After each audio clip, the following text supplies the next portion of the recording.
So straightforward. Just I'm going to share.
Can you see the screen? Yes, sir. Okay. So in the last class we have started clutch. Okay, and in clutch we have discussed the parts of a clutch, main parts. ये सब चीजें हम बाद में discuss करेंगे. Then requirement of a good clutch. What are the requirement of a good clutch? तो इसमें बहुत सारे पॉइंट्स थे. कुछ यहाँ पे जो पॉइंट्स हैं वो स्पेसिफिकली क्लच के लिए हैं. मैंने बताया था कि जो आगे ये पॉइंट्स हैं ये आप जनरल पॉइंट है, ये आप गियर के लिए भी बोल सकते हो, ठीक है, प्रोपेलर शाफ्ट के लिए भी यही पॉइंट आप सेम पॉइंट बोल सकते हो. और डिफरेंशियल गियर मतलब और जो भी मेन पार्ट्स होते हैं ऑटोमोबाइल व्हीकल में उसमें ये पॉइंट्स कॉमन रहते हैं. जैसे है ना, it must be easy to inspect and adjust and repair, ठीक है, it must be trouble free and have longer life. So these points are common to all the devices. Then हमने देखा था टाइप्स ऑफ क्लच. तो उसमें friction clutch को फिर 4 part में कैटेगराइज किया गया था. सिंगल प्लेट, मल्टी प्लेट, कोन क्लच, डायफ्राम क्लच, ठीक है. उसके बाद सेंट्रीफ्यूगल क्लच है, सेमी सेंट्रीफ्यूगल क्लच है, हाइड्रोलिक क्लच है, पॉजिटिव क्लच है, वैक्यूम क्लच है, इलेक्ट्रोमैग्नेटिक क्लच है, ठीक है. तो हमारा जो सिलेबस है उसमें यही है कि हमें सबके बारे में पढ़ना है. ओके, सेकेंड यूनिट का मेन जो पोर्शन है वो क्लच है. और क्लच जो है आपका ये जो क्लासिफिकेशन है ये सारे टाइप्स का क्लच आपको पढ़ना है, ठीक है. तो इसमें थोड़े में देखे था पॉजिटिव क्लच क्या होता है, फ्रिक्शन क्लच क्या होता है ना. ये एक अलग कैटेगराइजेशन है according to method of transmitting torque, ठीक है. तो ये एक अलग कैटेगराइजेशन हो गया. जो ये था ये अलग कैटेगराइजेशन है. ये प्रिंसिपल ऑफ वर्किंग के आधार पर क्लासिफिकेशन है, ठीक है. कि क्लच का जो ऑपरेशन है वो किस प्रिंसिपल पे वर्क कर रहा है. देन उसी में स्टार्ट हुआ था हमारा कोन क्लच. ओके, तो इसके बारे में मैंने बताया था कि यहाँ पे ये कोन की शेप में होता है जो क्लच प्लेट है, और जो फ्रिक्शन होता है वो इस कोनिकल सरफेस पे होता है, ठीक है. तो वैसे तो नेटवर्क से हमें कुछ ज़्यादा उम्मीद नहीं है, बट फिर भी अगर ये काम कर पाए तो एक एनिमेशन है कोन क्लच का, और मैं इसको प्ले कर रहा हूँ, आप लोग देंगे अगर ये आपको सही से दिखाई देता है तो.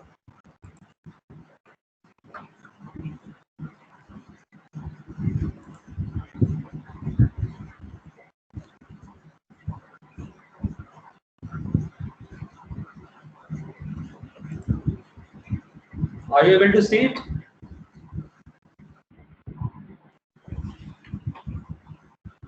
Anyone please tell me?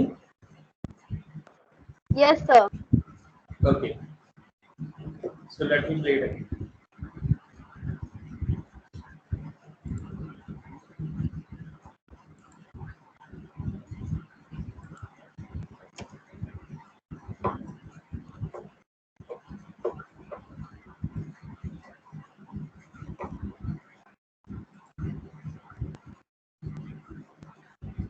Volume नहीं आ रहा तो उसकी प्रॉब्लम नहीं है, बस देखना है ध्यान से, ठीक है. अभी ये जो प्लेट बाहर निकली है that is your clutch plate. Okay, this plate is your clutch plate, और इसी पे आपका ये फ्रिक्शन मटेरियल लगा हुआ है. इधर आपका फ्लाई व्हील है, इससे इधर आपका इंजन है, ठीक है. ये फ्रिक्शन मटेरियल है, यहाँ पे एक स्प्रिंग है, ये क्लच का कंट्रोल लीवर है, ठीक है। और ये आगे आपका ट्रांसमिशन शाफ्ट चला गया यानी इस तरफ आपका इंजन है और इस तरफ आपके बाकी चीजें हैं जैसे गियर बॉक्स और आगे की चीजें।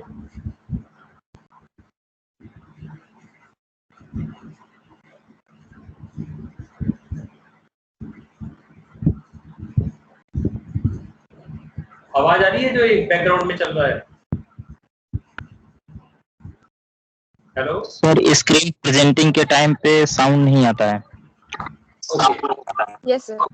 Okay, so you just see the you can just see the video, है ना? यस, ठीक है, ठीक। And My one purpose is also same. और भी अपना मतलब माइक ऑन कर रखा है जिसकी वजह से बहुत ज्यादा हिंड्रेंसेस हो रहे हैं, तो प्लीज भाई माइक सब अपना ये म्यूट करिए सब अपने आप को, नहीं तो मैं यहाँ से देखूंगा जो भी ऐसे अनम्यूट रहेगा बिना किसी बात के उसका नाम मैं नोट कर दूंगा, ठीक है? बिना किसी बात के आपको अनम्यूट नहीं करना है, उससे सब लोगों को डिस्टर्बेंस होगा, ठीक है? तो आगे इसको प्ले कर रहे हैं। तो इधर इसका इंजन है, यहाँ पे ये फ्लाई व्हील हो गया, फिर ये आपका एक कवर प्लेट हो गया, इसको आप प्रेशर प्लेट भी बोल सकते हो, और ये हो गया आपका क्लच प्लेट, और ये कॉनिकल शेप का है और यहाँ पे फ्रिक्शन मटेरियल लगा हुआ है, ठीक है? आगे स्प्रिंग है और ये इसका कंट्रोल लीवर है, और फिर इधर आपका ट्रांसमिशन यानी गियर बॉक्स होगा, और फिर आगे जो भी डिवाइसेस रहती हैं वो होंगी, ठीक है?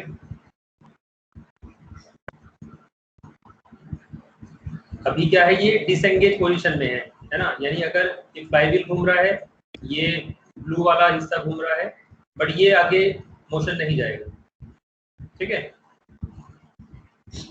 जब तक ये इससे बाहर है।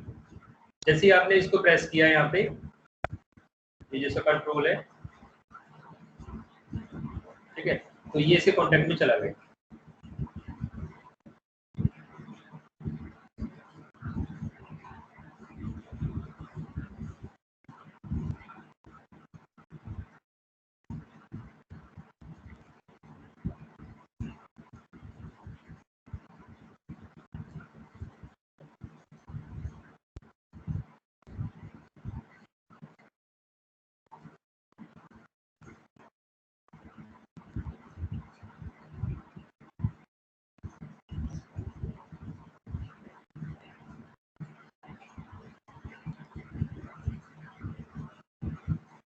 देखो यहाँ पे जो शाफ्ट होती है ना, ये दिखाई दे रही है आपको अंदर जो है दोनों पार्ट्स के बीच में, इसको बोलते हैं हम स्प्लाइंट शाफ्ट, ठीक है?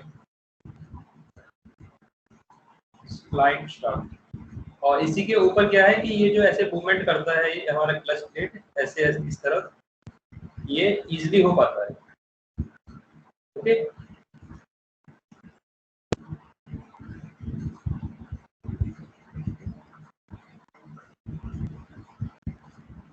ठीक है, आप लोग ये वीडियो देख पाए हो ध्यान से?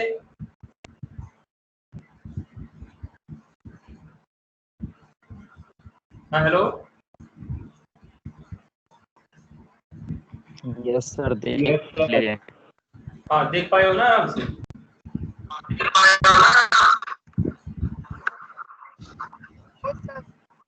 ठीक, तो अब हम अगली स्लाइड पे चलते हैं। यहाँ पे आपको सिर्फ ये वीडियो दिखाना था क्योंकि ऑन क्लच मैंने आपको लास्ट टाइम पढ़ा दिया था, ठीक है? उसका एनिमेशन वीडियो बाकी था, तो वो भी हो गया। अब अगली स्लाइड है, ये सिंगल प्लेट क्लच भी हम स्टार्ट कर चुके थे, ठीक है?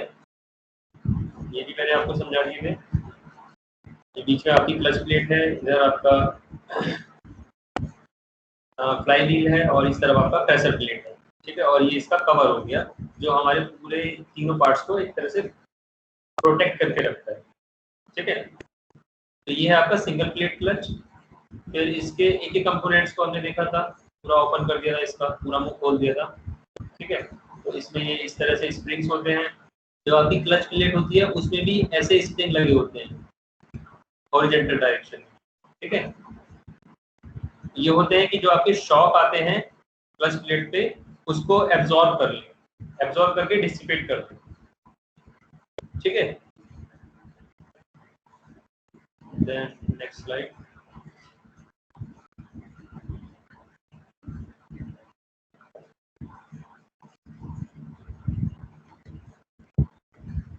सर एक क्वेश्चन था। हाँ जी पूछिए। सर जैसे कोई ब्रेकर आता है, ठीक है, जब सपोज कि गाड़ी ऑलरेडी मूविंग कंडीशन में है, तो ब्रेकर को इजीली पार कर जाता है। जस्ट सपोज कि वो ब्रेकर जस्ट स्टार्टिंग में हो, कि हम अपना इंजन स्टार्ट कर रहे हैं और हम इंजन स्टार्ट करने के बाद उस ब्रेकर को पार कर रहे हैं, तो जाहिर सी बात है जब स्टार्टिंग में होगी तो फर्स्ट गियर में ही उसे पार करेंगे। तो फर्स्ट गियर में पार कर रहे हैं तो जो इंजन का पावर जनरेट हो रहा है इनसाइड द सिलेंडर, वो टार्क के माध्यम से मशीन शाफ्ट के थ्रू गियर के थ्रू डिफरेंशियल पे जा रहा है, ठीक। तो यदि उसे ओवरकम करने के लिए उस हिंड्रेंसेस को ऑप्टिमम टार्क रिक्वायर्ड है, लेकिन टार्क रिक्वायर्ड होने का मतलब है कि गाड़ी को मूव कर जाना, बट गाड़ी मूव नहीं कर रही है क्योंकि उतना टार्क को पा नहीं रहा है। तो उस कंडीशन में वो जो मैक्सिमम टार्क जो इंजन से प्रोड्यूस हुआ है डिफरेंशियल तक पहुंचने के बाद भी गाड़ी मूव नहीं कर रही है, तो वो पावर या टार्क कहाँ रिस्टोर होता है और उस कंडीशन में क्लच का क्या रोल होता है? वो पावर और टॉर्क कहाँ रिस्टोर होता है? यस सर, आखिर में वहां से तो रिलीज हो गया इंजन से, डिफरेंशियल तक पहुंचा, लेकिन फिर भी गाड़ी मूव नहीं की वो, क्योंकि वहां पे आवाज, हम जनरली आवाज बहुत तगड़ी हो जाती है, फिर भी गाड़ी मूव नहीं कर पाती है। इस तरीके खास तरह से कंडीशन में जब फंस जाती है गाड़ी, तो वहां पे देखा जाता है। ठीक है, तो एक तो आपका क्वेश्चन है कि पावर और टॉर्क कहाँ गया, और दूसरा क्वेश्चन है कि यहाँ पे क्लच का क्या रोल है। Yes sir. ठीक, चलिए मैं दोनों पे आता हूँ ये करके। देखो पहले तो ये है कि अगर आपका ये हिंड्रेंस है ना, और गाड़ी आपकी जस्ट यहाँ यहीं पर है, एकदम इसी के पॉइंट पे है, यस, और आपको यहीं से आगे बढ़ना है। Yes sir, yes sir. ठीक है, तो उस केस में क्या होता है कि स्टार्टिंग में इंजन आपका 0 स्पीड से स्टार्ट करता है, मतलब 0 तो नहीं बट मिनिमम स्पीड से, 0 नहीं कहते, मिनिमम स्पीड पे स्टार्ट करता है। ठीक है, और हमने ग्राफ में देखा था कि इनिशियली उसमें टॉर्क भी कम होता है, पावर भी कम होती है। ओके, तो इनिशियली उसके अंदर इतना टॉर्क, इतना पावर नहीं रहता कि वो इसको ओवरकम कर जाए। Yes sir. ठीक है, क्योंकि जो हिंड्रेंस है वो एकदम इसके मतलब समझो इसके बिल्कुल कांटेक्ट में है। अगर यहाँ पे थोड़ा सा डिस्टेंस रहे, मतलब ये इतना दूर अगर गाड़ी रहेगी तो वो पार कर जाएगा, है ना, क्योंकि तब तक वो क्या होगा, उतना टॉर्क और उतना पावर जनरेट कर लेगी। ठीक है, कि वो इस हिंड्रेंस को पार कर जाएगी। Yes, okay. तो पहले मैं आपको क्लच का रोल बता देता हूँ, है ना। क्लच का रोल तो वही जनरल रोल है जो जो बाकी कंडीशन में रहता है, वही है। बस इतना है कि आपने जैसे क्लच आप अप्लाई कर देते हो, ठीक है, तो ये डिसएंगेज हो जाता है, सारा असेंबली डिसएंगेज हो जाता है, तो आपका पावर और टॉर्क मतलब आगे ही नहीं जाता। ठीक है, वो यहीं पे आपका फ्रीली रोटेट होता रहता है। ओके, तो आपने अगर क्लच अप्लाई करके रखा, मान लो 1-2 सेकंड के 1-2 मिनट के लिए, तो तब तक हो सकता है कि आपका इंजन उतना टॉर्क और उतना पावर पहुंच जाए, ऑब्टेन कर ले। ठीक है, और फिर अगर आप क्लच को रिलीज करते हो, यानी कि इन सबको आप एंगेज करते हो, तो उस समय जो आगे टॉर्क और पावर जाएगा वो इस हिंड्रेंस को पार कर लेगा। ठीक है, यस, यस सर। हाँ, लेकिन अगर आप एकदम से मतलब इनिशियली t मान लो 10 सेकंड में आप क्लच को एंगेज कराओगे, तो उस समय इतना टॉर्क और इतना पावर इंजन जनरेट नहीं कर पा रहा है कि वो उस समय पार कर जाए। ठीक है, तो उस पर लोड बढ़ेगा तो बंद हो जाएगा। अच्छा सर, तो उस समय कंडीशन में क्या मतलब ये क्रैंक शाफ्ट रोटेट करना बंद कर देता है? नहीं, क्रैंक शाफ्ट रोटेट करना बंद नहीं करता। वो ये ना, इंजन पे अगर लोड बढ़ता जा रहा है तो बंद हो जाएगा। भाई गाड़ी बंद भी तो होती है। हाँ, देखा है ना, गाड़ी बंद होती है। बंद क्यों होती है? क्योंकि उस पर इतना लोड बढ़ गया कि उसको बंद होना पड़ गया। Yes sir. ठीक है, यस सर। मतलब जो एक तो कि भाई मोशन तो आपका इधर से इधर जा रहा है। Yes sir. ठीक है, लेकिन जो आपका रेजिस्टेंस है वो उल्टी डायरेक्शन में आ रहा है। वो आपका व्हील गाड़ी के व्हील से और पीछे की डायरेक्शन में चल रहा है, इंजन की तरफ जा रहा है जो रेजिस्टेंस या लोड है। ठीक है, जो पावर या टॉर्क है वो इंजन से आपका व्हील की तरफ जा रहा है। तो अगर वो पावर या टॉर्क आपका रेजिस्टेंस या लोड से लोड को ओवरकम कर लेता है तो वो गाड़ी को आगे बढ़ा देता है। अगर वो ओवरकम नहीं कर पाता तो गाड़ी बंद हो जाती है। ठीक है। जी सर, लेकिन उस कंडीशन में जब गाड़ी की आवाज एकदम ही तेज होती रहती है, तो मैं उस कंडीशन की बात कर रहा हूँ। ये तो मूवेबल और नॉट मूवेबल की कंडीशन हो गई। जब गाड़ी आवाज मूव नहीं तेज होना करती है, सिर्फ मतलब मैं समझा नहीं, आवाज तेज होना मतलब क्या है? तो उस टाइम जाहिर सी बात है, हमें ऐसा लग रहा है कि वहाँ पे पावर ज़्यादा जनरेट हो रहा है। पावर जनरेट हाँ होने की वजह से टार्क भी ज़्यादा जनरेट हो रहा है, लेकिन ये टार्क हाँ, वहाँ तक क्यों नहीं पहुँच रहा, कैसे नहीं पहुँच रहा, मैं ये पूछ रहा हूँ। टार्क वहां तक क्यों नहीं पहुंच रहा? वही है ना, वहां का लोड उसको, वो लोड को ओवरकम नहीं कर पा रहा है। पावर और टॉर्क आप जो भी भेज रहे हो वो ठीक यस है, सर, वो हो सकता है यस एक वैल्यू से ज्यादा हो, बट उस लोड को ओवरकम यस नहीं कर पा रहा है। अगर मैं गाड़ी के आगे एक दीवार बना दूं, है ना, यस तो आप कितना जोर लगाते रहो, पार कर पाएगी दीवार को गाड़ी? नो सर, नहीं कर पाएगी ना। क्यों नहीं कर पाएगी? क्योंकि उसके अंदर इतना लोड, सॉरी इतना पावर, इतना टॉर्क है ही नहीं कि वो उसको हिंड्रेंस को पार कर पाए।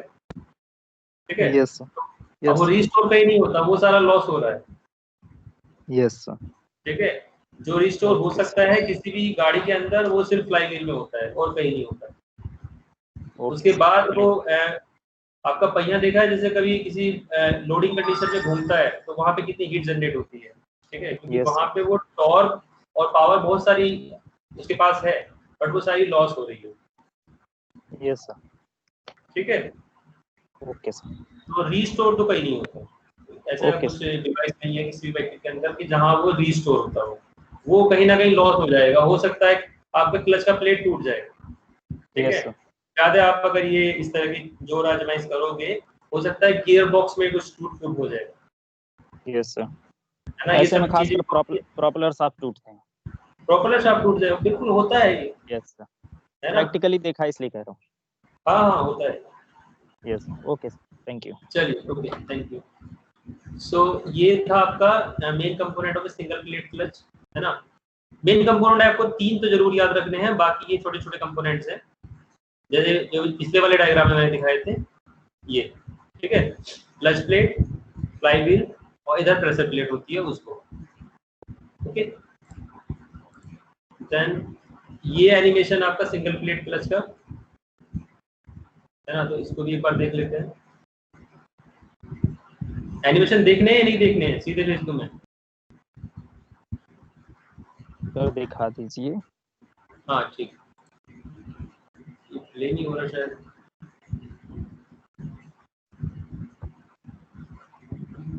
अटैच नहीं होगा भाई, ये शायद अटैच नहीं हो पाएगा। ठीक है, फिलहाल कोई के लिए नहीं इसको सर। भूल, हाँ इसको भूल जाइए, ये बात से दिखा देंगे। देन है आपका मल्टी प्लेट क्लच। ठीक है। तो सिंगल प्लेट क्लच और मल्टी प्लेट क्लच में सिर्फ इतना ही अंतर है कि यहाँ पे जो आपकी क्लच प्लेट होते हैं, है ना, जैसे कि नाम है मल्टी प्लेट क्लच। ठीक है। तो मल्टी प्लेट क्लच एक सिंगल प्लेट क्लच के जैसा ही है, same as the single plate clutch, but there is 2 और मोर क्लच प्लेट्स। ठीक है। Inserted between the flywheel and the pressure plate. मतलब फ्लाई व्हील और प्रेशर प्लेट तो आपके दो ही होंगे, एक तरफ आपका फ्लाई व्हील हो गया, एक तरफ आपका प्रेशर प्लेट हो गया, बट उसके बीच में जो क्लच प्लेटें हैं वो आपकी 2 या 2 से ज्यादा होगी। ठीक है। 1 2 3 4, 2 या 2 से ज्यादा क्लच प्लेट होंगी। उससे क्या होगा, ये जो टॉर्क ट्रांसमिशन कैपेसिटी है ना, वो बढ़ जाएगी। Torque transmission capacity will increase. Okay. This clutch is compact than single plate clutch for same transmission of torque. ठीक है। तो ये इस लाइन को एक बार रिव्यू करेंगे कि अगर हमें सेम ट्रांसमिशन ऑफ टॉर्क करना है टी, ठीक है, तो मान लो उसके लिए हम क्लच डिजाइन कर रहे हैं, है ना, हमें टॉर्क की वैल्यू दी हुई है कुछ, फॉर एग्जाम्पल मान लीजिए 1000 न्यूटन मीटर। अब इसके लिए हमें टॉर्क को डिजाइन क्लच को डिजाइन करना है। ठीक है। तो अगर आप एक सिंगल प्लेट क्लच सेलेक्ट करते हो, सिंगल प्लेट क्लच, ठीक है, तो आपको पता है उसमें जो कंपोनेंट्स होते हैं, एक प्रेशर प्लेट होता है, एक क्लच प्लेट होता है, और एक फ्लाई व्हील होता है ना। तो अब आपका काम ये है कि इन तीनों प्लेट के मटेरियल, है ना, मटेरियल और डायमेंशंस को कैलकुलेट करो। डायमेंशंस को कैलकुलेट करो based on the value of torque. ठीक है, तो आप ये काम कर लोगे, मटेरियल सेलेक्ट करोगे, suitable material for all the 3 components and then you will calculate the dimensions. ठीक है, तो यहाँ से जो भी आपकी डायमेंशंस आएंगी, तो मान लीजिए क्लच प्लेट की जो डायमीटर है वो कुछ वैल्यू निकल के आ गई, थिकनेस कुछ आ गया है ना, तो उसके हिसाब से फिर आप इस क्लच प्लेट को डिजाइन कर दोगे। ठीक है, और अगर आप एक मल्टी प्लेट क्लच सेलेक्ट करते हो, if you are selecting a multi plate clutch, ठीक है, तो उसके लिए भी आप सेम प्रोसीजर फॉलो करोगे, है ना। यहाँ पे आपका फिर क्या होगा, क्लच प्लेट जो है वो नंबर ऑफ क्लच प्लेट्स बढ़ जाएंगे। ठीक है, मतलब कम से कम 2 या 2 से ज्यादा हो जाएंगे, C1 C2। ठीक है, तो फिर आप यही प्रोसीजर यहाँ भी फॉलो करोगे, तो यहाँ पे आपका जो क्लच प्लेट है वो क्या होगा, उसका डायमीटर तो सेम रहेगा, है ना, बट थिकनेस कम हो जाएगा, मे बी Ty3 हो जाए या Ty4 हो जाए। ठीक है, उसका थिकनेस कम हो जाएगा अगर आपने 2 या 2 से अधिक क्लच प्लेट यूज किए। ठीक है, तो यहाँ पे जो ये लाइन है इसका मतलब ये है कि अगर आप सेम टॉर्क ट्रांसमिशन के लिए एक तरफ सिंगल प्लेट क्लच यूज कर रहे हो, एक तरफ मल्टी प्लेट क्लच यूज कर रहे हो, तो मल्टी प्लेट क्लच आपका ज्यादा कॉम्पैक्ट होगा। ठीक है, क्योंकि यहाँ पे जो थिकनेस आपकी रिड्यूस होगी वो ज्यादा रिड्यूस हो जाएगी, है ना। मतलब हमें अगर हम ऐसे जनरली सोचे तो हमें लगेगा कि भाई मल्टी प्लेट क्लच है, उसमें क्लच प्लेट्स आपकी 2 या 2 से ज्यादा है, तो वो तो ज्यादा बड़ा साइज का हो गया।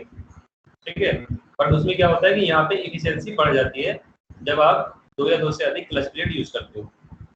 That's why it will be compact in size. ठीक है, अब ये शायद अगली स्लाइड में इसका वीडियो है, देखते हैं। ये भी शायद प्ले नहीं होगा, ये शायद दोनों फाइल अटैच नहीं हुई है, ये आपको नेक्स्ट टाइम में जरूर दिखा दूंगा। ठीक है, अब एक है ये डायफ्राम स्प्रिंग, या सॉरी डायफ्राम क्लच। ठीक है, तो यहाँ पे क्या अंतर है, बस हमें डिफरेंस देखना है, बाकी सब चीजें सेम होंगी। ठीक है, similar to single plate clutch except diaphragm spring is used instead of coil spring. ठीक है, for exert pressure on the pressure plate. ठीक है, तो जो कॉइल स्प्रिंग वहां पे हम यूज कर रहे थे, ऐसे ऐसे कॉइल स्प्रिंग, उसकी जगह क्या यूज होगा, डायफ्राम स्प्रिंग। ठीक है, और डायफ्राम स्प्रिंग क्या होता है, वो कुछ इस तरह की शेप में होता है, ये सर्कुलर है मान लीजिए, अगर मैं इसको साइड व्यू में दिखाऊं तो ऐसे करके, और ये स्प्रिंग आपके इस तरह से ऐसे बाहर निकले होते हैं। ठीक है, कि जब आप यहाँ पे कोई लोड अप्लाई करोगे इस तरफ, ठीक है, तो ये आपके स्प्रिंग कंप्रेस होंगे, और फिर आप इस लोड को जब रिलीज करोगे तो फिर ये अपनी ओरिजिनल शेप में वापस आ जाएंगे। ठीक है, this is non used as diaphragm spring. Okay, in the coil spring one big problem occur that these springs do not distribute the spring force uniformly। ठीक है, तो ये आपका प्रॉब्लम है कॉइल स्प्रिंग। ये जो कॉइल स्प्रिंग है, आपने देखा था क्लच प्लेट में आपके ऐसे ऐसे यहाँ पे लगे हुए थे, एक यहाँ था, एक यहाँ था, एक यहाँ था, एक यहाँ था, है ना। इस तरह से क्लच प्लेट में ये स्प्रिंग इस हॉरिजॉन्टल शेप में लगे होते हैं। ठीक है, इनका पर्पस क्या होता है कि क्लच प्लेट पे जो लोड या शॉक आ रहा है ना, उस शॉक को वो एब्जॉर्ब कर लेते हैं और डिस्ट्रीब्यूट कर देते हैं। बट इसमें प्रॉब्लम ये होती है कि ये लोड को यूनिफॉर्मली डिस्ट्रीब्यूट नहीं कर पाते हैं। ठीक है, उससे क्या होगा कि कोई एक स्प्रिंग आपका खराब हो जाएगा जल्दी, और एक स्प्रिंग अगर जल्दी खराब हो गया तो इसकी वर्किंग जो है एफिशिएंसी कम हो जाएगी। ठीक है, एफिशिएंसी आपकी इसकी रिड्यूस हो जाएगी अगर कोई एक स्प्रिंग में प्रॉब्लम आई तो। तो ये प्रॉब्लम आपकी डायफ्राम स्प्रिंग में नहीं आती है, उसमें आपका जो लोड डिस्ट्रीब्यूशन है वो ज्यादा यूनिफॉर्मली हो जाता है। ठीक है, यहाँ पे इसके बारे में इतना ही काफी है, वो इतना मेन टॉपिक नहीं है। ठीक है, मेन टॉपिक जो है वो आज के लेक्चर का आपका ये है, हाइड्रोलिक क्लच।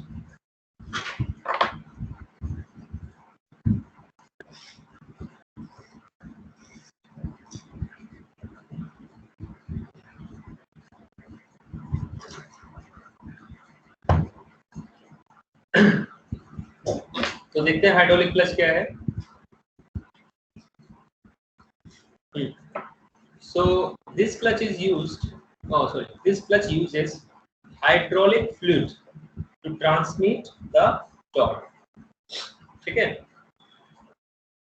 यहाँ पे हम क्या यूज कर रहे हैं, हाइड्रोलिक फ्लूइड का टॉर्क को ट्रांसमिट करने के लिए।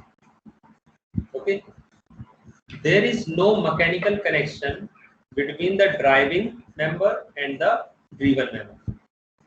ठीक है, मतलब अभी तक क्या देखा था आपने कि सिंगल प्लेट क्लच था, है ना, इस तरफ से आपकी ड्राइविंग शाफ्ट आ रही थी इंजन से, ठीक है, और ये आपका ट्रांसमिशन यूनिट है, ट्रांसमिशन यूनिट मतलब गियर बॉक्स, तो वहां से आपकी ड्रिवन शाफ्ट आ रही थी, this is the driven shaft. ठीक है, तो यहाँ इन दोनों के बीच में आपका होता है क्लच, ठीक है, जो क्लच डिवाइस है वो इन दोनों के बीच में होती है, वही आपका पूरा जो मोशन है उसको कट कर देती है या आगे ट्रांसमिट कर देती है। ओके, सो आपका जो सिंगल प्लेट क्लच था, सिंगल प्लेट क्लच, ठीक है, मल्टी प्लेट क्लच, उसके बाद डायफ्राम। ओके, सो ये सारे टाइप में क्या था कि एक मैकेनिकल कांटेक्ट हो रहा था दोनों के बीच में, मैकेनिकल कनेक्शन हो रहा था कि मान लीजिए इधर आपका अगर प्रेशर प्लेट है, इधर आपका अगर क्लच प्लेट है, दोनों के बीच में एक मैकेनिकल कांटेक्ट, फिजिकल कांटेक्ट होगा, तभी आपका जो मोशन है वो या टॉर्क है आगे ट्रांसमिट करेगा। ठीक है, बट हाइड्रोलिक क्लच में ऐसा नहीं होगा। हाइड्रोलिक क्लच में जो भी आपका एक्शन होगा, क्लच एक्शन, वो एक हाइड्रोलिक फ्लूइड की हेल्प से होगा। ठीक है, so there is no mechanical connection between the driving and the driven shaft, यानी कि ये ड्राइविंग शाफ्ट है, ये आपकी ड्रिवन शाफ्ट है। ठीक है, just a minute,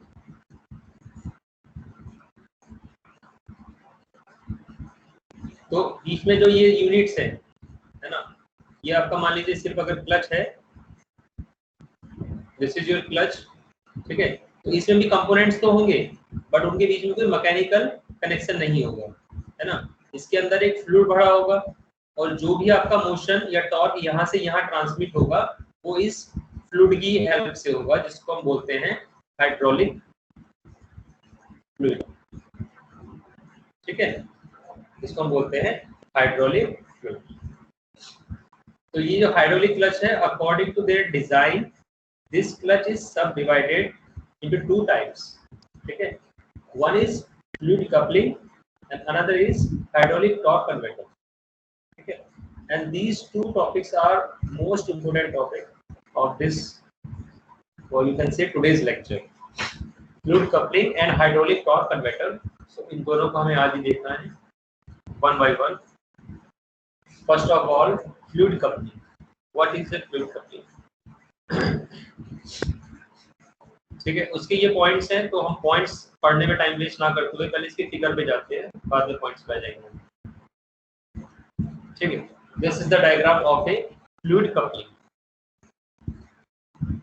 okay, so इसमें क्या होता है, आपका ये इनपुट शाफ्ट है ना, और ये आउटपुट शाफ्ट है। ठीक है, ये जो डिवाइस है ये आपका एक हाइड्रोलिक क्लच है, और ये हाइड्रोलिक क्लच कौन सा टाइप है, फ्लूइड कपलिंग टाइप है। ठीक है, उसमें एक होता है पंप व्हील और दूसरा होता है टरबाइन व्हील। ये जो आपका पूरा पंप व्हील और टरबाइन व्हील है ना, ये ऐसे आसपास होंगे। ठीक है, मैकेनिकल कांटेक्ट नहीं होगा, इनके बीच में कोई कनेक्शन नहीं होगा, पर दोनों क्या होगा, एडजेसेंट टू ईच अदर होंगे। ठीक है, और ये इसके बाहर जो है एक पूरी केसिंग होगी, जो कि कैसी होगी, लीकेज प्रूफ, उसमें कोई लीकेज नहीं होगा। ठीक है, अब इसके अंदर एक फ्लूइड होता है, फ्लूइड फिल होता है एक पर्टिकुलर प्रेशर और टेम्परेचर पर, प्रेशर एंड टेम्परेचर। ठीक है, और वो प्रेशर और टेम्परेचर आपका मेंटेन भी रहना चाहिए। ठीक है, जो आपका फ्लूइड अंदर है वो एक पर्टिकुलर प्रेशर और टेम्परेचर पर मेंटेन रखा जाता है, ये समझ लीजिए। ठीक है, क्योंकि अगर उसका प्रेशर बहुत ज्यादा बढ़ गया या टेम्परेचर बहुत ज्यादा बढ़ गया तो उस फ्लूइड की प्रॉपर्टीज आपकी चेंज हो जाएंगी। ठीक है, बेसिकली अगर टेम्परेचर में ज्यादा चेंजेस आ गए तो उस फ्लूइड की प्रॉपर्टी चेंज हो जाएंगी। प्रॉपर्टी चेंज हो जाएगी तो उसकी वर्किंग फिर आपकी डिफर कर जाएगी। ठीक है, हम जो चाहते हैं उस तरह की वर्किंग फिर को नहीं देगा। ओके, तो इसमें बेसिकली होता क्या है कि ये आपकी इनपुट शाफ्ट है, ये आपकी रोटेट कर रही है, ये क्योंकि यहाँ पे इंजन लगा हुआ है, ठीक है, इंजन से आ रही है ये, तो ये आपकी रोटेट कर रही है। ये इनपुट शाफ्ट आपकी कनेक्टेड है टू द पंप भी सीधे सीधे, है ना। तो जब ये घूमेगा तो आपका पंप व्हील भी रोटेट करना स्टार्ट कर देगा। सॉरी, तो मान लीजिए पंप व्हील, ये जो शाफ्ट है ये ऐसे इस डायरेक्शन में रोटेट कर रही है, तो पंप व्हील भी आपका ऐसे ही रोटेट करना स्टार्ट कर दिया, है ना। अब आप देखिए कि अगर आप ऐसे एक बर्तन ले लें, है ना, यहाँ पे एक आप बर्तन लीजिए, ठीक है, और इसमें पानी भर लीजिए ऐसे करके, ठीक है, ऐसे है ये, इसमें आपने पानी भर लिया, ठीक है। अब आप इसको एक रोटेटिंग प्लेटफॉर्म पे रख दीजिए, है ना। ये अगर ऐसे रोटेट करना शुरू कर देगा ऐसे ऐसे करके, ठीक है, तो इसके अंदर जो फ्लूइड है या पानी है वो भी रोटेट करेगा, है ना। अगर ये पूरा का पूरा पॉट आपका ऐसे रोटेट कर रहा है तो इसके अंदर जो फ्लूइड है ना, या वाटर है, वो भी रोटेट करेगा। और रोटेट करते करते एक चीज और भी होगी कि जो फ्लूइड है ये धीरे धीरे इस शेप में आ जाएगा ऐसे करके, है ना। यानी जो सेंटर वाली पोजीशन है वहां पे फ्लूइड की अमाउंट कम होता रहेगा, जैसे जैसे आप इसकी स्पीड बढ़ाते रहोगे ये फ्लूइड बाहर की तरफ जाता रहेगा, ऐसे ऊपर चढ़ता रहेगा, ठीक है। Is it clear? Yes sir. है ना। अब इसी में अगर आप एक काम और करें, ठीक है, कि आप इसके जो आपका बर्तन है इसमें ऐसे करके कुछ ब्लेड्स और लगा दें, ठीक है, इसकी सरफेस में, है ना। ये चीज आपने देखी भी होगी कि जो आपका ये होता है ग्राइंडर, मिक्सी होती है ना, मिक्सी का जो जार होता है, ठीक है, उसमें आपने देखा होगा नीचे ब्लेड लगा होता है ऐसे करके, ठीक है, और जो नीचे ब्लेड लगा होता है वो आपका रोटेट कर रहा है ऐसे, है ना। तो अगर आप इसमें बना रहे हो बनाना शेक, ठीक है, तो आप इसमें क्या डालोगे, मिल्क डालोगे, ठीक है, और मिल्क में थोड़ा सा वाटर भी मिला दोगे, है ना। तो ये सब चीजें जब इसमें डालोगे और जब आप इसको स्टार्ट करोगे, ठीक है, इसको आपने स्टार्ट कर दिया यहाँ पे, तो ये ऐसे इसका ब्लेड रोटेट करना स्टार्ट करेगा और उसके साथ जो इसमें मिल्क और वाटर भरा हुआ है वो भी रोटेट करना स्टार्ट करेगा, ठीक है। अगर आप इसके ऊपर ढक्कन ना लगाओ तो क्या होगा, सारा का सारा बाहर चला जाएगा, उड़ जाएगा सब, ठीक है, क्योंकि स्पीड इतनी ज्यादा होती है और उस स्पीड पे ये सारा का सारा इसको ये थ्रो कर देगा बाहर की तरफ, जो ब्लेड है, ठीक है, क्योंकि ब्लेड आपका यहाँ पे सिर्फ ब्लेड घूम रहा है, उसी से सारा जो इसके अंदर आप जो भी मटेरियल डाल रहे हो वो सब घूमना स्टार्ट कर देता है, ठीक है। तो वही चीज यहाँ पर भी हो रही है कि ये आपका ये जो पंप है इसमें भी ऐसे ऐसे ये लगे हुए हैं, ब्लेड्स लगे हुए हैं, ठीक है। तो इनके रोटेट होने से इसके अंदर जो फ्लूइड है वो भी आपका रोटेट होना स्टार्ट कर देता है, ठीक है। और वो कुछ इस तरह से रोटेट होता है कि जैसे ये ब्लेड से ऐसे पास करेगा फ्लूइड, ठीक है, इस वाले ब्लेड से यहाँ ऐसे पास करेगा, हर ब्लेड से ऐसे पास करता हुआ उसका रोटेशन ऐसे ऐसे सर्कुलर होता चला जाता है, ठीक है। तो यहाँ से आगे गया, अब इस तरफ आपका लगा हुआ है टरबाइन व्हील, उसमें भी आपके सिमिलर ब्लेड्स लगे हुए हैं, है ना। थोड़ा बहुत वो चेंजेस होंगे, वो डिजाइन का पार्ट है, उसको हम डिस्कस नहीं कर रहे हैं, बट सिमिलर ब्लेड उसमें भी लगे हुए हैं। तो जब ये फ्लूइड उन वाले ब्लेड्स पे जाएगा, ठीक है, तो इससे फ्लूइड के अंदर जो एनर्जी है या इसके अंदर जो मोमेंटम है ये वहां पे ट्रांसफर कर देगा, ठीक है।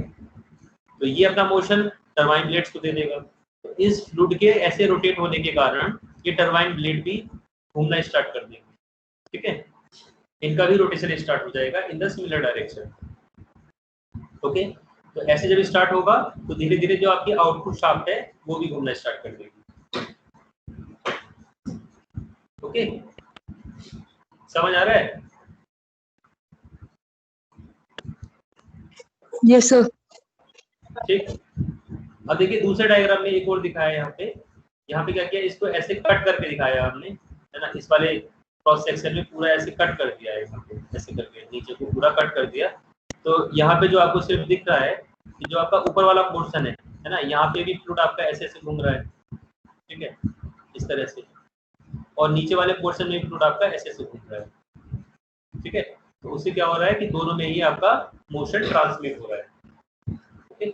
और ये जो आपका ये जो ऐसे पोर्शन है ये ऐसे सर्कुलर पूरा ऐसे एक रिंग की तरह है, ठीक है, जैसे यहाँ पे दिखाया ना एक रिंग की तरह, मतलब इधर से लेके और ऐसे करके पूरा रिंग की तरह है ये पूरा, ठीक है। और उसी रिंग में ऐसे आउटर वाले पोर्शन में ऐसे ऐसे ये क्या बन रहे हैं, एक सर्कुलर मोशन बन रहा है फ्लूइड का ऐसे करके, ठीक है। तो उससे क्या हो रहा है, मोशन ट्रांसमिट हो रहा है आपका from the input shaft to the output shaft. This device is known as fluid coupling. और इसमें जो आपके कंपोनेंट्स हैं वो आपके थोड़े से अलग हैं। वहां पे आपकी क्लच प्लेट थी, प्रेशर प्लेट थी, फ्लाई व्हील था, यहाँ पे ऐसा कुछ नहीं है। यहाँ पे सिर्फ एक पंप व्हील है और एक टरबाइन व्हील है और अंदर फ्लूइड है, जिसको हमें एक पर्टिकुलर टेम्परेचर और प्रेशर पे मेंटेन रखना है, ठीक है। और वो टेम्परेचर और प्रेशर पे मेंटेन कैसे रखा जाता है, उसके लिए भी क्या होता है कि एक अलग से यहाँ पे टैंक होता है जिसको हम रिजर्वायर बोलते हैं, है ना। उसी से कनेक्टेड होता है कि ये आपका फ्लूइड इसके अंदर आ सकता है और वापस भी जा सकता है, ठीक है। तो यहाँ पे आपका एक यहाँ पे एक ओपनिंग होती है, ठीक है, और उसमें हम एक स्प्रिंग के हेल्प से इसको बंद रखते हैं, ठीक है। लेकिन जब अंदर का प्रेशर एक पर्टिकुलर वैल्यू से ज्यादा हो जाएगा तो ये स्प्रिंग फिर आपका ऑटोमेटिकली ओपन हो जाता है, ठीक है। जैसे ही ओपन होगा तो यहाँ से थोड़ा सा फ्लूइड आपका इस तरफ चलना स्टार्ट करेगा और इस रिजर्वेयर में चला जाएगा, ठीक है। जाते जाते जब ये प्रेशर आपका कम हो जाएगा एक पर्टिकुलर वैल्यू से, तो ये फिर स्प्रिंग आपका इस ओपनिंग को क्लोज कर देगा अपने आप ही, ठीक है। जैसे ही ओपनिंग क्लोज हुई तो फिर आपका ये ऑपरेशन चलता रहेगा। अगर आपका प्रेशर कम होता है, ठीक है, तो ऑटोमेटिकली रिजर्वेयर से थोड़ा सा फ्लूइड अंदर आ जाएगा, ठीक है। तो इस तरह से अंदर का जो प्रेशर और टेम्परेचर है वो आपका मेंटेन रहता है, प्रेशर एंड टेम्परेचर आपका मेंटेन रहता है इनसाइड द एसी, क्योंकि वो बहुत जरूरी है। ओके, ये सब हमने डिस्कस कर लिया। अब हम इसके जो पॉइंट्स हैं वो पढ़ते हैं। So from the last slide एक एक करके अब देखिए क्या क्या है। ए पंप इम्पेलर है ना, यानी pump wheel is bolted to the driving member an engine and a turbine runner is bolted to the driven member यानी कि gear box, ठीक है। both the above unit is enclosed into single housing filled with a liquid, ठीक है। एक housing के अंदर enclose होती हैं, इसमें दो ही यूनिट मेन है, एक है पंप व्हील या पंप इम्पेलर और दूसरा है टरबाइन व्हील या टरबाइन रनर, कुछ भी नाम दे दो, ठीक है। दिस लिक्विड जो कि आपका फ्लूइड अंदर भरा हुआ है, this liquid serves as the torque transmitter from the impeller to the turbine, ठीक है। टॉर्क ट्रांसमीटर का काम कौन करता है, जो ये लिक्विड है या फ्लूइड, ज्यादा अच्छा नाम है फ्लूइड, ठीक है। when the driving member starts rotating, ठीक है, then the impeller also rotates and throw the liquid outwards by centrifugal action, ठीक है। this liquid then enters the turbine runner and exerts a force on the runner blade, ठीक है। तो यहाँ तक 1 2 3 4 5 point है, सिंपल है। आई थिंक आप सबको समझ में आ गया होगा। जो भी हमने डिस्कस किया था वही चीजें हम यहाँ पे लिख रहे हैं, ठीक है। अब यहाँ पे और आगे 2-3 पॉइंट्स हैं, वो देख लेते हैं, ठीक है। तो उससे आगे क्या हुआ, this makes the runner as well as the driven member rotate, है ना, क्योंकि रनर रोटेट हो रहा है तो आपका ड्रिवन मेंबर भी रोटेट हो रहा है, ठीक है। तो यहाँ तक हमने डिस्कस कर लिया था। अभी यहाँ पे जो और आगे के पॉइंट्स है वो अभी हमने नहीं डिस्कस किए, ठीक है, तो उनको ध्यान से देखना है। The liquid flows to the runner then flows back into the pump impeller, ठीक है, दस कंप्लीट द सर्किट। यानी आपने ये तो बोल दिया कि भाई जो लिक्विड है वो पंप से टरबाइन की तरफ जा रहा है, ठीक है, लेकिन एक बार वो टरबाइन को अपनी पावर या मोमेंटम ट्रांसमिट करने के बाद फिर वो वापस आ जाएगा, ठीक है, इनकी इसके प्लेट से होता वो फिर वापस आ जाएगा टू द पंप, ठीक है, टू द पंप इंपेलर में वो फिर से वापस आ जाएगा, flows back, okay. So it is not possible to disconnect the driving member to the driven member when the engine is running, ठीक है। तो ये इसका एक डिस्टिंक्ट पॉइंट है फ्रॉम द जो आपके फ्रिक्शन क्लच आपने अभी तक पढ़े हैं, तो उससे ये डिस्टिंक्ट पॉइंट है। डिस्टिंक्ट कैसे कि आपने जैसे पढ़ा था सिंगल प्लेट क्लच, है ना, तो सिंगल प्लेट क्लच में आप क्या कर सकते हो कि ये आपकी ड्राइविंग शाफ्ट आ रही है, यहाँ पे आपका प्रेशर प्लेट है, ये आपकी ड्रिवन शाफ्ट जा रही है, यहाँ पे आपका क्लच प्लेट है, ठीक है, प्रेशर प्लेट क्लच प्लेट। तो ये दोनों जब कांटेक्ट में रहेंगी, एंगेज रहेंगी ऐसे करके, ठीक है, तो आपका मोशन आगे ट्रांसमिट होगा, ठीक है। अगर ये दोनों दूर दूर रहेंगी ऐसे तो मोशन आगे ट्रांसमिट नहीं होगा, है ना। और ये दूर दूर कैसे रहती हैं कि जो आपका क्लच का पैडल है, जब आप उस पर प्रेशर अप्लाई करोगे, ठीक है, तो ये आपका जो क्लच प्लेट है इससे दूर हट जाएगा। जैसे क्लच प्लेट दूर हटेगा, इसके बीच में मैकेनिकल कनेक्शन नहीं रहेगा, तो बस आपका ये जो फ्लाई व्हील है वो रोटेट करता रहेगा, आगे मोशन ट्रांसमिट होगा ही नहीं, ठीक है। लेकिन जब आप क्लच को रिलीज कर दोगे, when you release the clutch, ठीक है, तो ये दोनों आपकी एंगेज हो जाएंगी, इस तरह से एक दूसरे के कांटेक्ट में आ जाएंगी, and due to friction the motion will transmit from this end to this end, ठीक है। बट यहाँ पे तो कोई ऐसा प्रोविजन ही नहीं है, यहाँ पे तो मैकेनिकल कनेक्शन होना ही नहीं है, ठीक है। यहाँ पे सिर्फ आपका क्या होना है, जो फ्लूइड है वो रोटेट कर रहा है, और अगर जब तक as far as this shaft is rotating, this pump wheel will rotate, the fluid will rotate and the turbine will rotate, और टरबाइन व्हील आपका इस शाफ्ट से अटैच है, ठीक है, और जो आपका पंप व्हील है वो इस शाफ्ट से अटैच है, हमेशा हमेशा, ठीक है, वो कभी अलग नहीं होंगे, और ये दोनों कभी मिलेंगे नहीं, जो पंप व्हील और टरबाइन व्हील है ये कभी इनको कभी मिलना नहीं है। इनको मिला कौन रहा है, जो इसके अंदर फ्लूइड भरा हुआ है वो मिला रहा है, ठीक है। तो यहाँ पे आपका ये पॉसिबल नहीं है कि आप ड्रिवन मेंबर को ड्राइविंग मेंबर से डिस्कनेक्ट कर दो, डिस्कनेक्ट नहीं कर सकते, okay. So the fluid coupling is not suitable for ordinary gear boxes, ठीक है, ऑर्डिनरी गियर बॉक्सेस के लिए फ्लूइड कपलिंग सुटेबल नहीं है। ये कहाँ पे सुटेबल है, ऑटोमेटिक या सेमी ऑटोमेटिक गियर बॉक्स के लिए, ठीक है, जहाँ पे हमें क्लच को अप्लाई करने की जरूरत नहीं पड़ती। अगर आपको गियर चेंज करना है तो वो ऑटोमेटिकली चेंज होता चला जाता है ना, एक्सीलरेटर के पोजीशन से आपका गियर अपने आप चेंज होता रहता है, ठीक है। और जो आपका क्लच का एक्शन हो रहा है वो सिर्फ इतना होता है कि मान लीजिए आपका इंजन स्टार्ट हुआ, इंजन स्टार्ट्स, ठीक है, जैसे ही आपका इंजन स्टार्ट होगा तो ये शाफ्ट तो आपकी घूमना स्टार्ट कर देगी, घूमती रहेगी, ठीक है, और घूमते घूमते जब तक ये एक स्पीड को ऑब्टेन ना कर लेगी तब तक ये इस वाले व्हील को घुमा नहीं पाएगी, ठीक है, या बहुत धीरे घूमेगा जो आपका टरबाइन व्हील है, क्योंकि इस पे क्या है, लोड है, आउटपुट शाफ्ट पे है आपका लोड, ठीक है। तो लोड के कारण ये आपका घूमेगा नहीं जब तक एक पर्टिकुलर स्पीड को ये ऑब्टेन ना कर ले इनपुट शाफ्ट, ठीक है। यहाँ पे आपका कोई क्लच पेडल नहीं है, जैसे गाड़ी है आपकी तो उसके अंदर एक क्लच पेडल होता है, ठीक है, but in case of a fluid coupling there is no clutch pedal at all, क्योंकि वहां कुछ ऐसा है ही नहीं कि ड्राइवर के हाथ में है कि वो क्लच को अप्लाई कर दे और फिर क्लच को रिलीज कर दे, ठीक है, उसके हाथ से ये बात चली गई। यहाँ पे सब ऑटोमेटिक है कि जब आपका इंजन स्टार्ट हो गया है ना, वो एक्सीलरेटर पे लोड दे रहा है ड्राइवर, लोड देते देते जब इनपुट शाफ्ट की स्पीड एक पर्टिकुलर वैल्यू तक पहुंच जाएगी तो आपका आउटपुट शाफ्ट घूमना स्टार्ट कर देगा, ठीक है। जब आपको नहीं चाहिए आउटपुट शाफ्ट घूमे तो you have to apply the brake, यहाँ पे आपको ब्रेक अप्लाई करना पड़ेगा, स्पीड को कम करो और ब्रेक अप्लाई करो, क्लच जैसा कुछ नहीं है।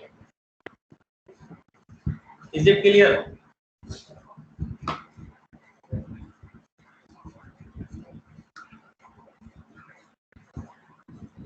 क्लियर है बेटा यहाँ तक?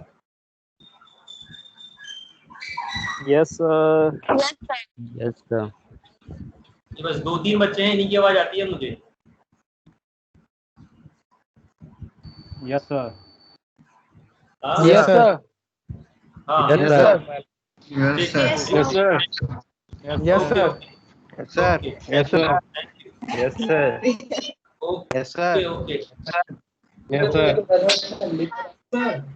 Yes sir. Okay yes sir. Yes sir. Yes sir. Yes sir. हो गया। Yes sir. हाँ ठीक है। Yes sir. जब बोले तब, जब पूछा जाए ना तब बोलना चाहिए एक साथ। सब जगह हुए हैं। ये फाइल भी अटैच नहीं हो पाई है, पता नहीं क्या प्रॉब्लम है। ठीक है, तो ये भी मैं देख के बताऊंगा इनको। यहाँ तक हो गया है क्लियर। एनिमेशन है इसका, ये मेरे पास पड़ी तो है फाइल, पता नहीं अटैच किया भी था, हुआ क्यों नहीं।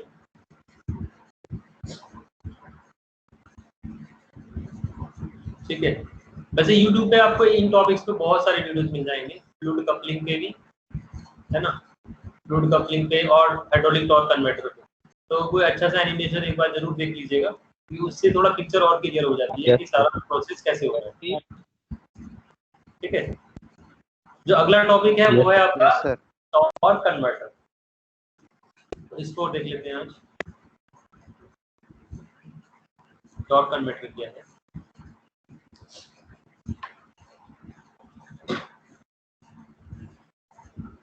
जस्ट 2 मिनट का ब्रेक ले रहे हैं, ठीक है, उसके बाद करते हैं स्टार्ट।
ओके, आवाज आ रही है? Yes sir. ठीक यस सर। ठीक ठीक। सो देखिए, सबसे पहले जो डिफरेंस है वहीं से स्टार्ट करते हैं। फ्लूइड कपलिंग हमने पढ़ लिया है ना। तो फ्लूइड कपलिंग और टॉर्क कन्वर्टर में क्या डिफरेंस है, वहां से स्टार्ट करते हैं सीधे। तो आपको मैं सीधे डायग्राम दिखाता हूँ, ये है डायग्राम, ठीक है। तो अंतर सिर्फ है स्टेटर, ठीक है। यहाँ पर भी इंपेलर है, यहाँ पर भी टरबाइन है, अंदर यहाँ पर भी फ्लूइड है, ठीक है।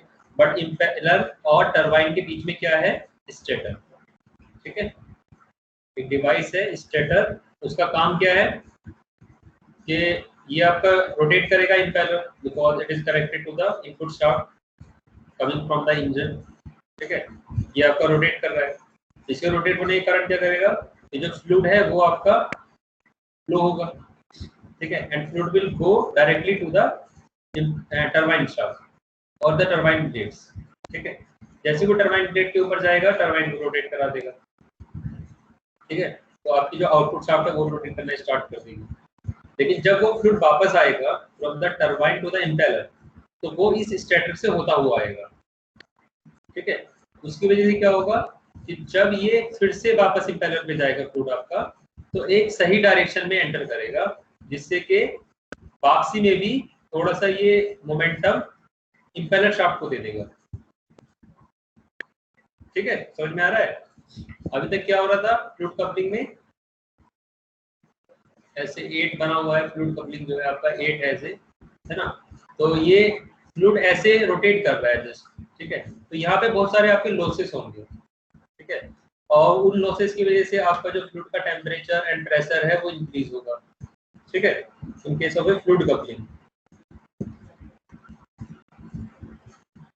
बट यहाँ पे हमने क्या किया कि बीच में एक और लगा दिया स्टेटर, जो कि स्टेशनरी है, उसमें भी आपके ब्लेड्स लगे हुए हैं, और उनका काम सिर्फ क्या है कि जब आपका पहले फ्लूइड इधर से ऐसे आगे गया है ना, पंप से आपका टरबाइन पे गया, तो उसे टरबाइन को रोटेट करा दिया, लेकिन जब वो फ्लूइड वापस आ रहा है तो यहाँ पे एक स्टेटर लगा दिया हमने बीच में, उसके ब्लेड से थ्रू वापस आएगा, जिससे कि उसकी डायरेक्शन ऑफ फ्लो चेंज हो जाएगी, ठीक है। और जब वो फिर से पंप के ब्लेड पर एंटर करेगा तो वहां पर वो अपना थोड़ा सा जो बैक मोमेंटम है वो ट्रांसफर कर देगा, ठीक है। तो ये अंतर होता है इन case of a fluid coupling and A hydraulic torque converter, ठीक। तो अब इसके पॉइंट देखते हैं। इसको हम कंपेयर कर सकते हैं same as a electric transformer से, ठीक है। इलेक्ट्रिक ट्रांसफार्मर का काम क्या होता है कि वोल्टेज को बढ़ाना या फिर घटाना, ठीक है, वोल्टेज को। तो यहाँ पे हाइड्रोलिक टॉर्क कन्वर्टर भी काम क्या कर सकता है कि टॉर्क को बढ़ा देता है, ठीक है, घटाता तो नहीं है, हम तो बढ़ाना ही चाहेंगे, तो ये टॉर्क को इंक्रीज कर देता है, ठीक है। The main purpose is to engage the driving member to the driven member. Main purpose तो अभी भी वही है कि ड्राइविंग मेंबर को ड्रिवन मेंबर से एंगेज करना है and increase the torque of the driven member, ठीक है। तो यहाँ पे एक कंडीशन और अप्लाई हो गई, increase the torque of the driven member, ठीक है। ड्रिवन मेंबर का ये टॉर्क इंक्रीज कर देता है आपका जो हाइड्रोलिक टॉर्क कन्वर्टर है। एंड इंपेलर इज बोल्टेड, ठीक है, ऑन द ड्राइविंग मेंबर, तो वही सिमिलर केस है आपका जैसे फ्लूइड कपलिंग में होता है। And turbine is bolted to the driven member, है ना। बट यहाँ पे एक्स्ट्रा चीज क्या है, स्टेशनरी गाइड व्हील्स, ठीक है, are placed between these two members, जिसको हम क्या बोलते हैं स्टेटर। जो स्टेशनरी गाइड व्हील है जिसको हम स्टेटर बोलते हैं, वो इन दोनों मेंबर के बीच में प्लेस होता है, ठीक है, वो रोटेट नहीं करेगा, ठीक है। This all parts are enclosed into single housing which filled with hydraulic liquid। तो वही सब है जैसे आपका फ्लूइड कपलिंग के अंदर है, ठीक है।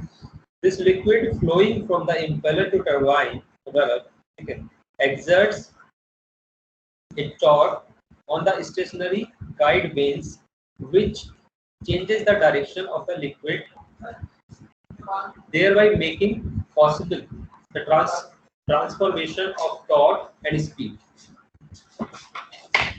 ठीक है। एक बार फिर से पढ़ते हैं इसको।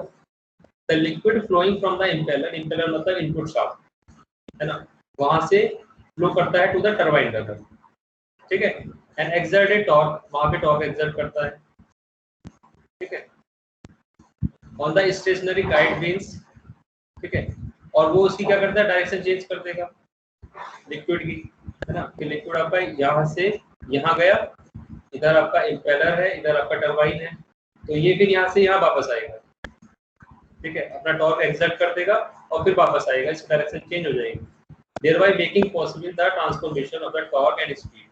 तो transformation of the torque and speed यहाँ पे आपको मिल जाएगा, ओके। अब आगे तो सिर्फ डायग्राम है ना, शायद आगे इसका भी एनिमेशन जोड़ा हुआ है, पता नहीं, तो एक पॉइंट और है,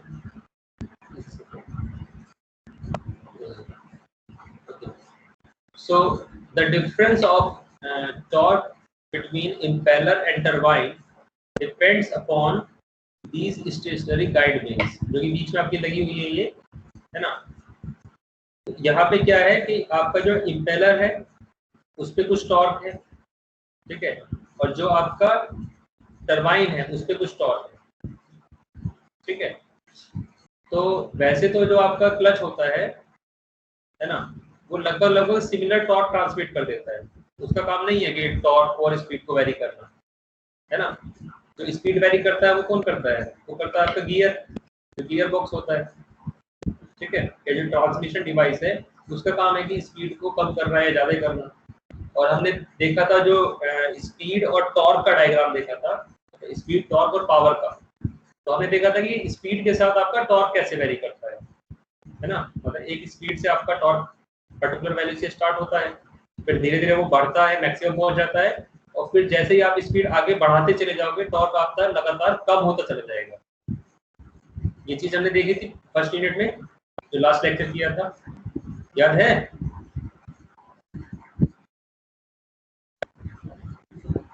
याद है या नहीं? हेलो, आवाज आ रही है? Yes sir. ओके, तो ये डायग्राम याद है? सर। यहाँ से आपका ऐसे स्टार्ट हुआ था, फिर ये लगातार नीचे चला गया, ठीक है। स्पीड है ये आपका टॉर्क है ना। और पावर में क्या हुआ था? ये पावर में आपका ये आगे जाके आपका ऊपर गया था और फिर ऐसे नीचे आया था, ठीक है। तो यहाँ पे मैक्सिमम पावर यहाँ मिल रही थी, लेकिन टॉर्क जो है आपको स्टार्टिंग में मैक्सिमम मिलता है। उसके बाद टॉर्क लगातार कम होता रहेगा, जैसे आप स्पीड बढ़ाओगे टॉर्क आपका डिक्रीज करेगा, ठीक है। तो यहीं पे किसी ने क्वेश्चन पूछा था, मनीष ने आई थिंक, ये स्पेसिफिक फ्यूल कंजप्शन का क्या हो रहा है ना। तो मैंने बताया था कि भाई वो ऐसे आपका रहता है, ठीक है, but I was not sure, है ना, बट आई एम श्योर कि वो ऐसे है। आज मैं फिर से बता रहा हूँ कि जो स्पेसिफिक फ्यूल कंजम्पशन है वो इसी तरह से रहता है, ठीक है। मनीष? Yes sir. हाँ बेटा, याद है क्वेश्चन आपको अपना? यस सर, फ्यूल हाँ, तो वो कंजम्पशन था और हाँ स्पीड का। हाँ, तो वो ठीक बताया था मैंने, ठीक है। Yes sir.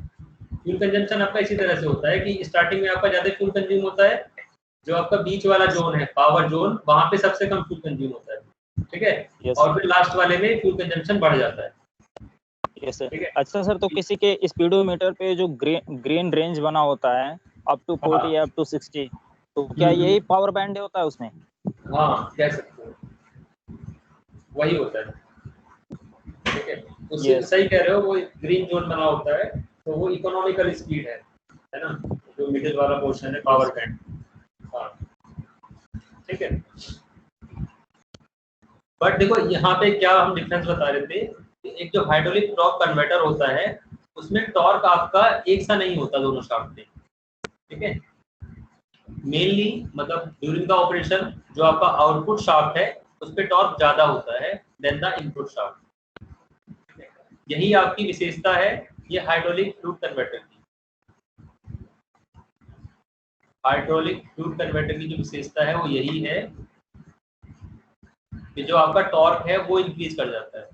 और वो कैसे होता है? वो आपका फ्लूइड मैकेनिक्स, फ्लूइड मशीनरी का पार्ट है बेसिकली। ये जो फ्लूइड है वो आपका यहाँ से पहले इधर जा रहा है, उसने यहाँ पे टॉर्क ट्रांसमिट किया, फिर जब वो वापस आ रहा है तब भी उसके पास एनर्जी है ना।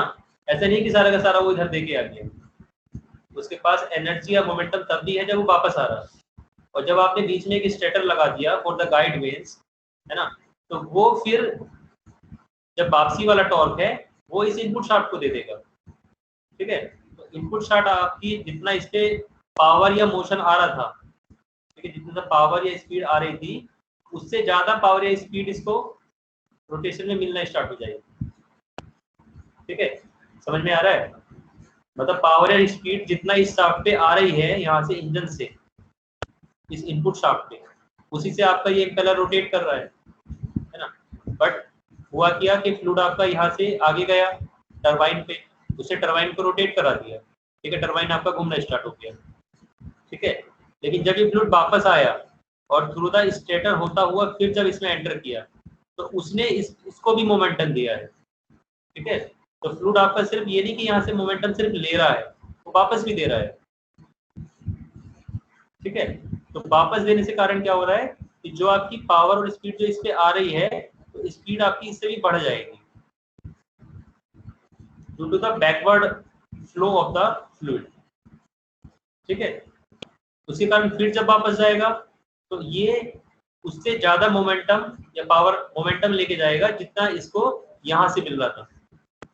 ठीक है, और जब इसको ट्रांसमिट करेगा तो फाइनली जो आपका टॉर्क है वो आपका इंक्रीज कर जाएगा देन द इनपुट शॉट।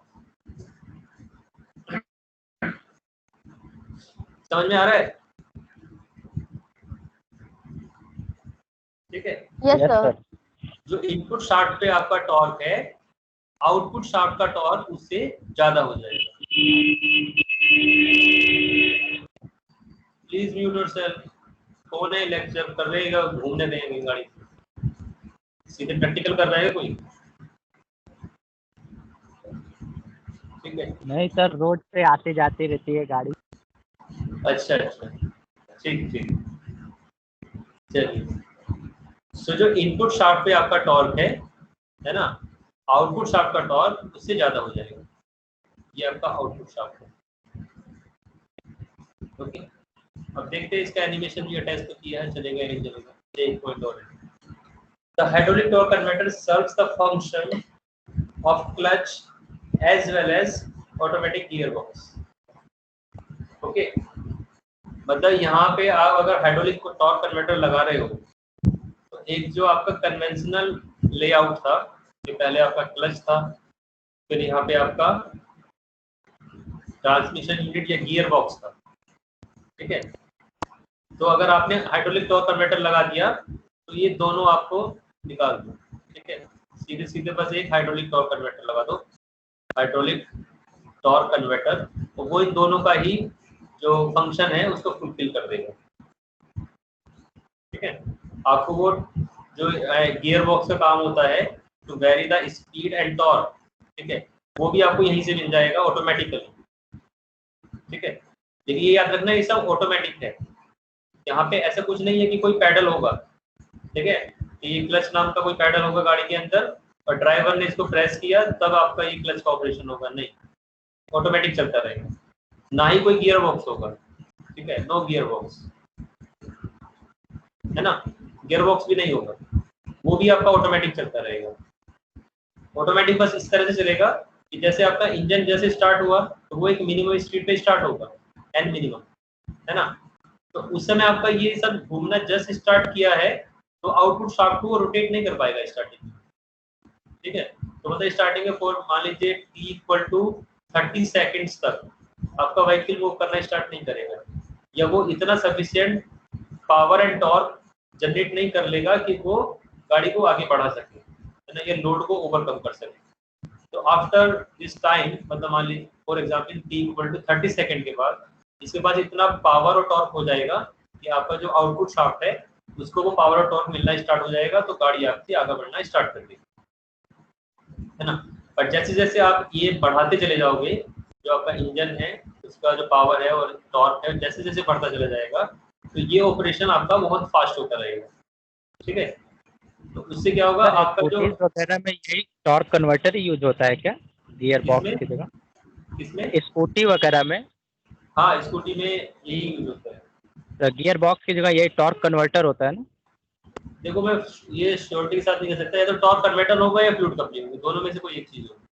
अच्छा अच्छा, यस सर, क्योंकि उसमें तो मतलब केवल वही एक्सेलरेट करने पे जितना एक्सेलरेट करते हैं सिर्फ एक्सेलरेट ही करते रहो और ना कोई गियर होता है ना ही कोई क्लच होता है। Yes sir. ठीक है, ना कोई गियर होता है ना ही कोई क्लच होता है, सिर्फ एक यूनिट लग जाती है टॉर्क कन्वर्टर। Yes sir. मुझे लगता है फ्लूइड कपलिंग भी नहीं होगी, टॉर्क कन्वर्टर ही होगा। एक बार मैं चेक कन्वर्टर ही शायद होता है, एक बार मैं शायद चेक भी किया था, क्योंकि वो फिर का तो फिर फ्लूइड कपलिंग के लिए उसमें इंगेज डिसएंगेज करना होगा। और नहीं फ्लूइड कपलिंग भी एंगेज डिसएंगेज करना नहीं होता, फ्लूइड कपलिंग में भी तो उसमें भी ऑटोमेटिक ही है, उसमें भी ऑटोमेटिक होता है। अच्छा, हाँ, फ्लूइड कपलिंग में भी एंगेज डिसएंगेज का कोई वो नहीं है, कोई फिनोमेना नहीं है। ठीक है, एंगेज डिसएंगेज का कोई फंक्शन नहीं है फ्लूइड कपलिंग में भी और टॉर्क कन्वर्टर में भी। ठीक है, पर जस्ट इसको सफिशिएंट जहां पावर और टॉर्क इसमें जनरेट हो गया तो आपका मोशन आगे ट्रांसमिट हो जाएगा। ठीक है, स्टार्टिंग में एकदम से नहीं होगा। ओके, देखते हैं इसका भी एनिमेशन, ये भी नहीं चल पाएगा, पता नहीं क्या प्रॉब्लम है। ये सारी फाइल मैंने अटैच की थी रात। एनीवे इसी और दिन इसको दिखाएंगे नेक्स्ट लेक्चर में। ठीक है, अब आ रहे हैं कि एडवांटेजेस क्या है टॉर्क कन्वर्टर के और डिसएडवांटेजेस क्या है, उसके बाद एंजॉय करेंगे। तो एडवांटेजेस एक तो है it produces maximum torque as compared with vehicle equipped with clutch. ठीक है, जो जिसमें कन्वेंशनल क्लच जिसमें होता है उससे ज्यादा टॉर्क यहाँ पे आपको मिल जाता है।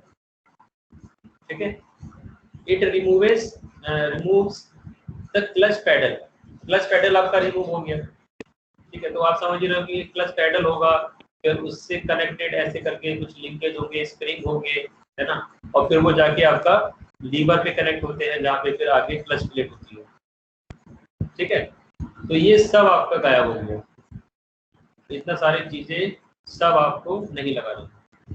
ठीक है, तो ये एक एडवांटेज हो गया। It makes the job of driving A vehicle easier. ठीक है, ईजियर हो जाता है, मतलब आपने देखा ही होगा, स्कूटी आपको चलाना है और एक तरह आपको बाइक चलाना है, तो बाइक में आपको कितनी सारी चीजों का ध्यान रखना पड़ता है। ठीक है, कि देखो पहले गियर में गाड़ी को उठाना है और इतना स्पीड होना चाहिए, इतना ये होना चाहिए, और क्लच यहाँ पे ऐसे रिलीज करो। बट स्कूटी में आपको किसी भी चीज का ध्यान ही नहीं रखना, जस्ट आपको स्टार्टिंग करो और सिर्फ एक ब्रेक और एक आपका एक्सीलरेटर, दो ही चीजों से आपको पूरा काम करना है, तो उसमें सब ऑटोमेटिक हो गया। डिसएडवांटेजेस वैसे तो कोई खास डिसएडवांटेज नहीं है, बट फिर भी its fuel efficiency is low as compared with the vehicle with manual transmission. ठीक है, तो यहाँ पे फ्यूल एफिशिएंसी लो होती है, ये एक डिसएडवांटेज है इस hydraulic torque converter. Okay, so that's all for the today's class. अभी भी हमारे पास 4-5 मिनट है, तो किसी का कोई क्वेश्चन हो तो पूछ सकते हैं, लेकिन अटेंडेंस के लिए एक सेकेंड।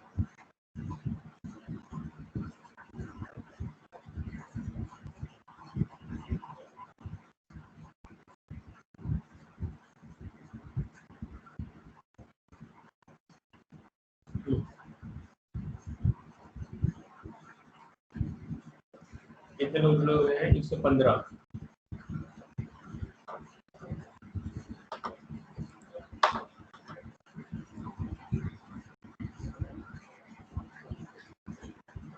आप लोगों में से कोई अटेंडेंस ले सकता है? जो मोबाइल से हम कैप्चर करते हैं, एनीवन?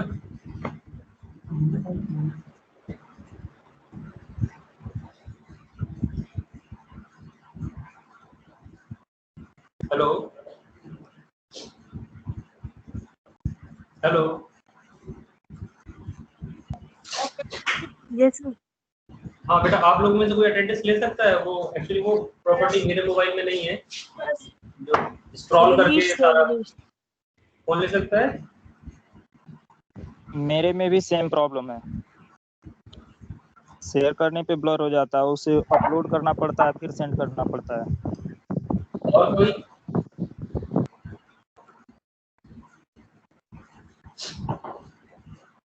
अंकित सर एक्चुअली है नहीं आज यहाँ पर। कल पिक्चर पर सही हो जाती है तो ले सकते हैं। ये शायद ओप्पो के मोबाइल में वो फीचर रहता है स्क्रॉल करने का, तो कोई और हो? सर वो नंबर ऑफ स्क्रीनशॉट्स इंक्रीज हो जाएंगे, अदरवाइज मतलब ले सकते हैं ऐसे। बेटा ऐसे अगर स्क्रीनशॉट लोगे तो बहुत ज्यादा हो जाएगा, वो काम तो मैं भी कर सकता हूँ। हाँ, कोई स्क्रॉल करने वाला किसी के पास अगर हो फीचर है किसी के पास? सर इन केस अगर हो तो ठीक है, नहीं तो फिर मैं हाँ सर मैंने स्क्रीनशॉट लिया, एक बार चेक करता हूँ वो जूम करने का भी कोई प्रॉब्लम है या सही है। हाँ ठीक है, चेक कर लेता हूँ एक बार।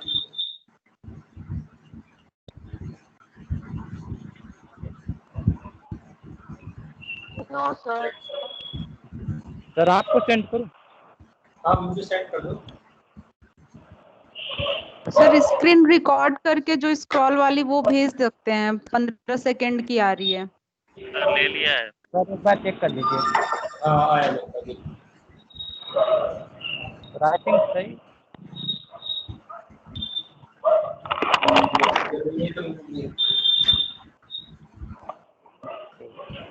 हेलो हेलो हाँ बेटा ये तो बिल्कुल नहीं क्लियर है, एक सेकंड। पूरा क्लियर है। हाँ ये इस तरह से नहीं होता मेरे ख्याल से, वो उसको चेंज करना पड़ता है ना फिर मेरे के पास। सर मैंने लिया है, मैं कहाँ भेजूं? मेरे व्हाट्सएप पे भेजा, भेज रहा हूँ। मेरे व्हाट्सएप नंबर पे भेजो।